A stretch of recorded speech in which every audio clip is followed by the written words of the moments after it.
फातिमा की रानी माँ, प्रभु यीशु की माँ, आसरा तू ही है माँ।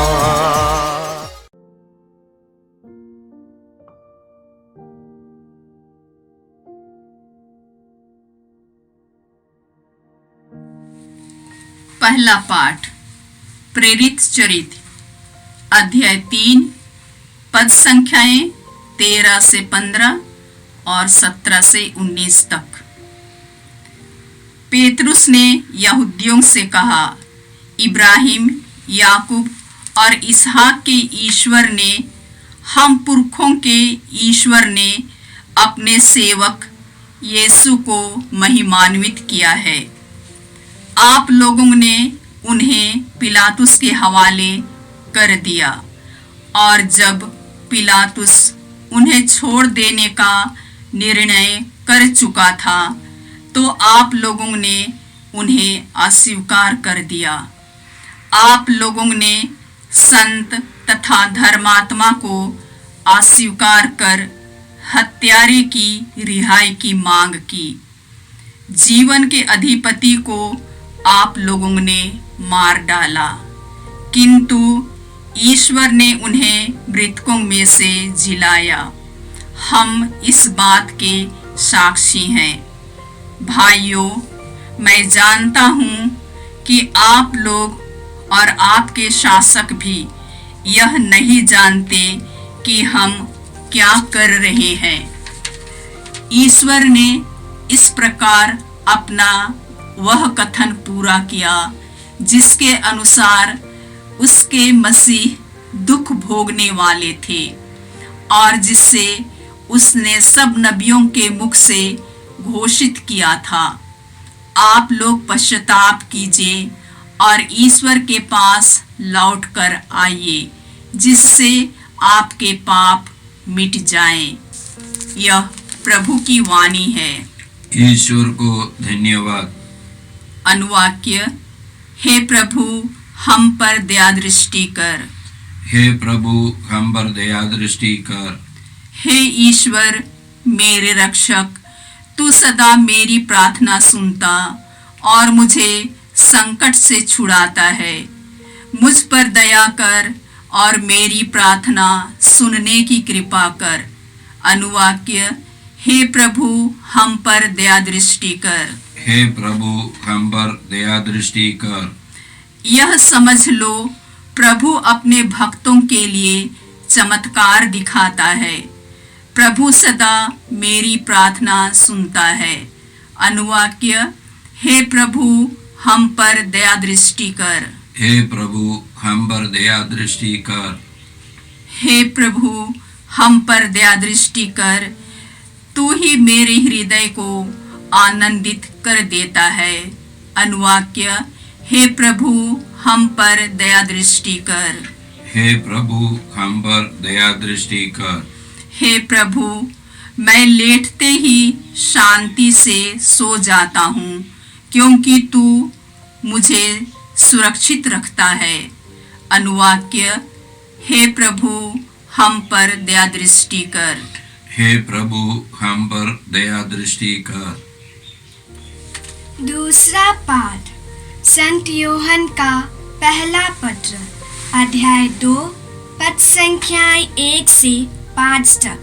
बच्चों, मैं तुम लोगों को यह इसलिए लिख रहा हूँ कि तुम पाप ना करो, किंतु यदि कोई पाप करे तो पिता के पास हमारे एक सहायक विद्यमान है, अर्थात धर्मात्मा यीशु मसीह। उन्होंने हमारे पापों के लिए प्रायश्चित किया है, और न केवल हमारे पापों के लिए बल्कि समस्त संसार के पापों के लिए भी। यदि हम उनकी आज्ञाओं का पालन करेंगे तो उसी से हमें पता चलेगा कि हम उन्हें जानते हैं। जो कहता है कि उन्हें मैं जानता हूँ किंतु उनकी आज्ञाओं का पालन नहीं करता, वह झूठा है और उसमें सच्चाई नहीं है। परंतु जो उनकी आज्ञाओं का पालन करता है, ईश्वर का प्रेम उसमें परिपूर्णता तक पहुंच गया है। यह प्रभु की वाणी है। ईश्वर को धन्यवाद। जय घोष, हालेलुया हालेलुया। हे प्रभु, हमारे लिए धर्म ग्रंथ की व्याख्या कर, हमसे बातचीत कर और हमारा हृदय उद्दीप्त कर दे। हालेलुया।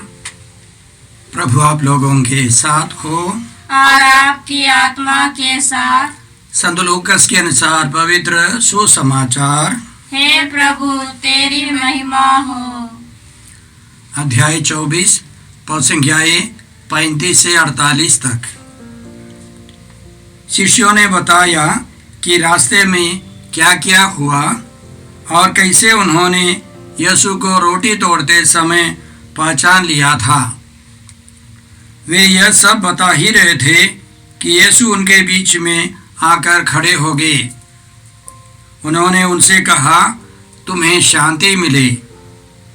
परंतु वे विस्मित और भयभीत होकर यह समझ रहे थे कि वे कोई प्रेत देख रहे हैं।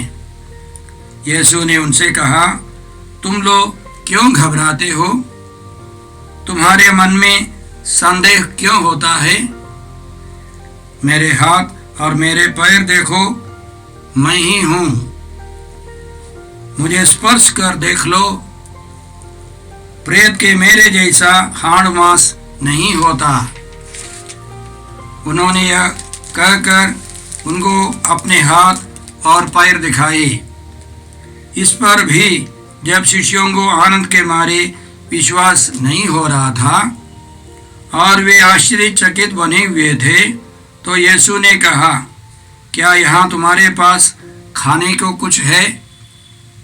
उन्होंने यीशु को भुनी मछली का एक टुकड़ा दिया। उन्होंने उसे लिया और उनके सामने ही खाया। यीशु ने उनसे कहा, मैंने तुम्हारे साथ रहते समय तुम लोगों से कहा था कि जो कुछ मूसा की संहिता में और नबियों में तथा भजनों में मेरे विषय में लिखा है, सबका पूरा हो जाना आवश्यक है।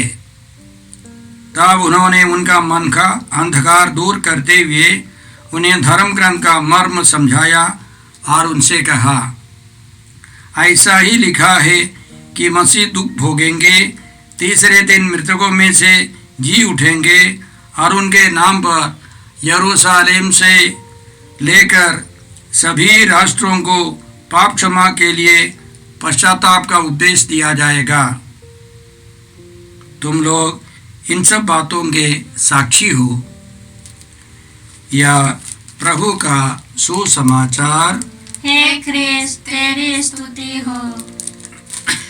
जय यीशु क्रिस्त में प्रिय भाई और बहनों, आज के पहले पाठ में हम लोगों ने सुना कि पेतरुस ने लोगों को समझाया कि आप लोगों ने जीवन के अधिपति को यीशु मसीह को क्रूस पर मार डाला, लेकिन पिता ईश्वर ने यीशु को मृतकों में से पुनर्जीवित किया है। इसकी पृष्ठभूमि यह है कि यीशु के नाम पर, यीशु की शक्ति से, कृपा से पेतरुस और यूहन्ना ने जन्म से लंगड़े को चंगाई प्रदान की। इस महान चमत्कार के कारण लोग दौड़े आए। वे आश्चर्यचकित थे। वे जानना चाहते थे यह कैसे हुआ, यह किसने किया। तो पेतरुस ने उन लोगों को समझाया कि यह यीशु की कृपा से हैं, यीशु की शक्ति से हैं। और पेतरुस ने उनको याद दिलाया, कुछ ही दिनों के पहले आप लोगों ने यीशु को मार डाला, क्रूस पर निर्मम हत्या कर दी, लेकिन ईश्वर ने इब्राहिम, इसहाक और याकूब के ईश्वर ने यीशु मसीह को पुनर्जीवित किया है, महिमान्वित किया है। अभी आप लोगों को क्या करना है? ईश्वर की योजना मनुष्य के लिए क्या है? आप लोग पश्चाताप करें और ईश्वर के पास लौट आए। तब यीशु में विश्वास करते हुए आप मुक्ति पाएंगे, पापों से मुक्त रहेंगे। दूसरे पाठ में भी इसी तरह हम लोग सुनते हैं, संत यूहन्ना ने समझाया अपने पत्र में कि आप लोग पाप ना करें। यदि पाप करते हैं तो धर्मात्मा यीशु मसीह के पास आए। उन्होंने आप लोगों के लिए और सभी लोगों के लिए प्रायश्चित किया है। यीशु के पास ही पाप क्षमा है, मुक्ति है। उसके अलावा संत यूहन्ना बताते हैं यीशु की आज्ञाओं का पालन करना है, ईश्वर की आज्ञाओं का पालन करना है, तभी हम ईश्वर के प्रति प्रेम प्रकट करते हैं। ईश्वर से रिश्ता इसी से पता चलता है कि हम ईश्वर की आज्ञाओं का पालन करते हैं। तो पुराने व्यवस्थान से हम लोग सुनते आ रहे हैं कि पश्चाताप करो और ईश्वर के पास लौट आओ। नबियों ने बार बार समझाया था। अब यीशु आकर भी यही समझाते हैं, पश्चाताप करो और मेरे पास आओ। यीशु ने अपने कार्यकाल में बताया था कि मैं धर्मियों को नहीं, पापियों को पश्चाताप के लिए बुलाने आया हूं। निकोदेमुस से यीशु ने समझाया कि जब तक कोई दोबारा जन्म ना ले तब तक वह ईश्वर का राज्य नहीं देख सकता। जब तक कोई जल और पवित्र आत्मा से दोबारा जन्म ना ले तब तक वह ईश्वर के राज्य में प्रवेश नहीं कर सकता। और जबकि उसके घर में यीशु ने समझाया, आज इस घर में मुक्ति का आगमन हुआ है, क्योंकि यह भी इब्राहिम का बेटा है। जो खो गया था, मानव पुत्र उसी को खोजने और बचाने आया है। तो इन सबों से हम क्या समझते हैं, क्या सीखते हैं? पश्चाताप एक मनोभाव है, हमारा मन परिवर्तन है। यह एक निरंतर प्रक्रिया है। उत्पत्ति ग्रंथ से प्रकाशना ग्रंथ तक हम लोग पढ़ते हैं। यह हमारे बचपन से लेकर मरने तक यह ईश्वरीय योजना विचार आएगा। हमको निरंतर पश्चाताप करना है। इस महान संकट के समय भी यीशु हमको सिखाते हैं, पश्चाताप करो। इस महामारी के संदर्भ में हमारे केंद्र में सारे कार्यक्रम फिर से बंद करना पड़ा। कोई यह नहीं कहता है कि यह महामारी हमारे समाज से छूटने वाली नहीं है। हमको इसका सामना करना है। साथ साथ हमारे अंदर जो बुराइयां हैं उन सबों से हमको दूर रखना है। मैं समझता हूँ व्यक्तिगत रूप से या पारिवारिक रूप से, सामाजिक रूप से हम लोगों ने उचित रूप से पश्चाताप नहीं किया है। इस पास्का काल में यीशु हमको सिखाते हैं, याद दिलाते हैं, पश्चाताप करो। कोई भी इस महामारी के संदर्भ में सच्चाई नहीं बताता है। हमको क्या करना है, कैसे इसका सामना करना है। मैं समझता हूँ अधिकांश लोग जो मरते हैं डर से मरते होंगे। बहुत सारे झूठ का प्रचार है, सच्चाई का प्रचार कम है। इसलिए इस वर्तमान संकट के समय भी यीशु की बात बिल्कुल सही है। मैं पापियों को पश्चाताप के लिए बुलाने आया हूँ। जो खो गया था, मानव पुत्र उसी को खोजने और बचाने आया है।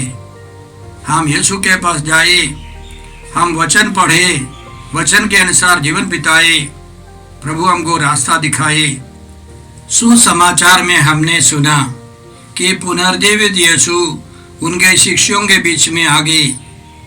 वे सब एक बंद कमरे में थे, डर के मारे एक साथ थे। वे विश्वास और अविश्वास के बीच में ठहर रहे थे। तब दो शिष्यों ने दौड़ कर आकर बताया कि हम लोगों ने एम्माउस के रास्ते पर यीशु से मिला। प्रभु यीशु ने हमको वचन सुनाए, अंतिम में रोटी तोड़कर हमको दिए।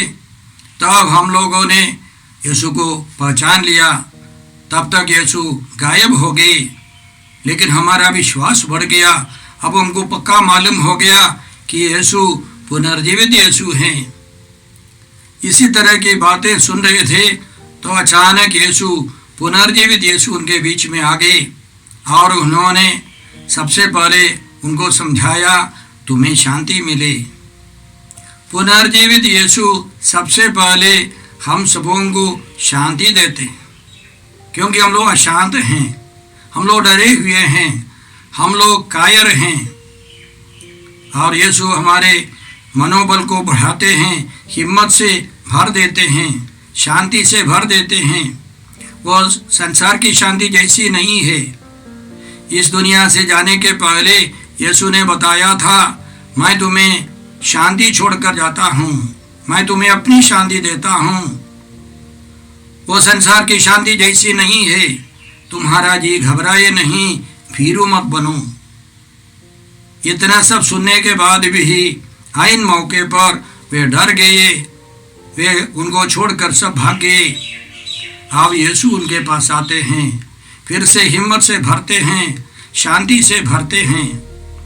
और यीशु ने उनको अपने हाथ, अपने बगल, अपने शरीर सब दिखाया और उनको उनके सामने मछली के एक टुकड़े को खाकर दिखाया कि जिस प्रकार यह टुकड़ा जो है, यह मछली का जो हिस्सा है वो सच है, उससे भी ज़्यादा सच है मेरा पुनर्जीवित शरीर।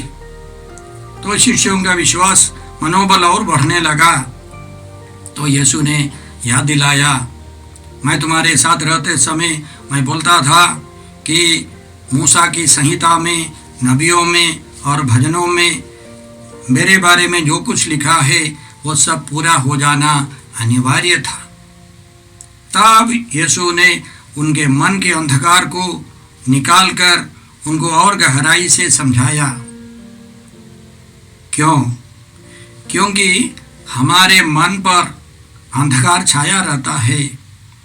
संत पौलुस एफेसियों का नाम पत्र अध्याय 4:18 में गैर यहूदियों के बारे में समझाते हैं, उनकी बुद्धि पर अंधकार छाया हुआ है।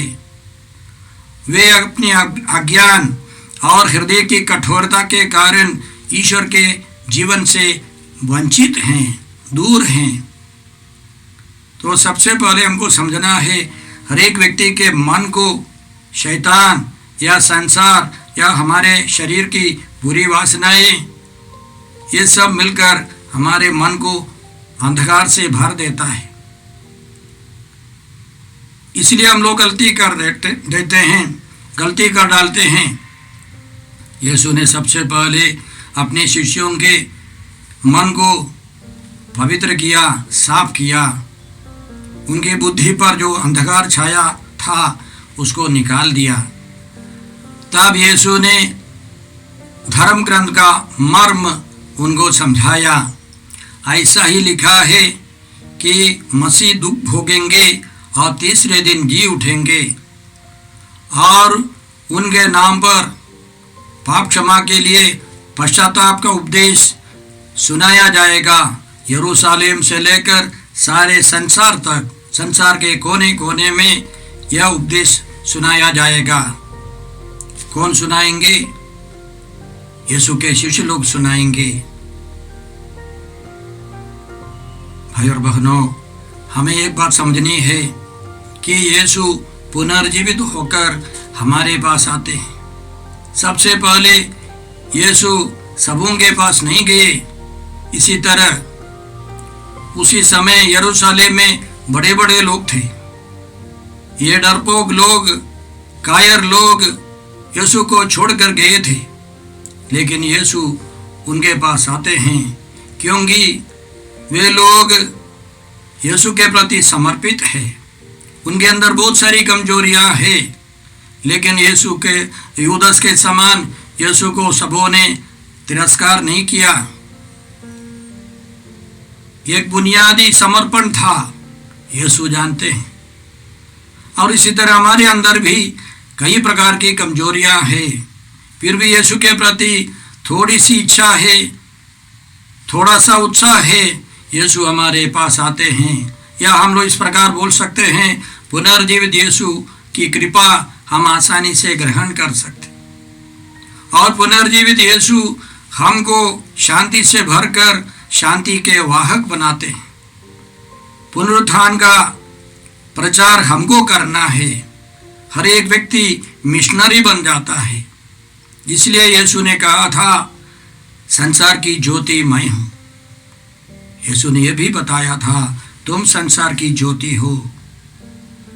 तुमको संसार की ज्योति बननी है। तुम मेरे समान बनो और संसार के कोने कोने में पुनर्जीवित यीशु का सुसमाचार आपको और हमको सुनाना है। यीशु में विश्वास करने वाले यीशु के प्रचार प्रसार में लगे, यह ईश्वर की योजना है। आज की विषम परिस्थिति में पुनर्जीवित यीशु का संदेश यह है कि सबसे पहले हमें प्रार्थना करनी है कि सभी नेतागणों के लिए, चाहे धर्म के हो, चाहे विज्ञान के हो, चाहे राष्ट्र के हो, सभी नेतागणों को सद्बुद्धि मिले कि इस महामारी से किस प्रकार हम लोग आगे बढ़ सके। ये पुनरुत्थान का की जरूरत है, आवश्यकता है। हम प्रार्थना करें। हे पिता ईश्वर, हे प्रभु यीशु, हे पवित्र आत्मा ईश्वर, आज के सारे संदेशों के लिए हम धन्यवाद देकर प्रार्थना करते हैं। सबसे पहले हम घबराए हुए हैं, हमारे जीवन में हे प्रभु शांति लेकर आए, साहस लेके आए, प्रेम लेकर आए और हमको तेरी कृपा से तेरे मिशनरी बना दे। तेरे सुसमाचार के प्रचार में हम सब लगे रहें। हमें प्रार्थना करते हैं प्रभु क्रिस्त के द्वारा। हमारे प्रभु यीशु क्रिस्त की कृपा, ईश्वर का प्रेम तथा पवित्र आत्मा का साहचर्य आप सबों को प्राप्त हो। आमीन। जय यीशु क्रिस्त में प्रिय भाई और बहनों, प्रभु यीशु ने हमें आदेश दिया है संसार के कोने कोने में जाकर सारी सृष्टि को सुसमाचार सुनाओ। सुसमाचार सुनने के लिए और सुनाने के लिए एक अच्छा मौका है। आप कृपया इस चैनल का सब्सक्राइब करें, लाइक करें, शेयर करें, बेल आइकन दबाएं ताकि यहाँ की नई वीडियोस की सूचना आपको मिलती रहेगी। साथ साथ आप दूसरों को भी प्रेरणा दें इसका सब्सक्राइब करने के लिए। याद रखें, कल के मिसा के दैनिक पाठ और उस पर टिप्पणियाँ आज ही दोपहर के बाद हम लोग अपलोड करते हैं। कृपया आज ही उसको सुनकर कल की तैयारी करें। प्रभु यीशु आपको और आपके परिवार को 100 गुनी आशीष देंगे। जय यीशु।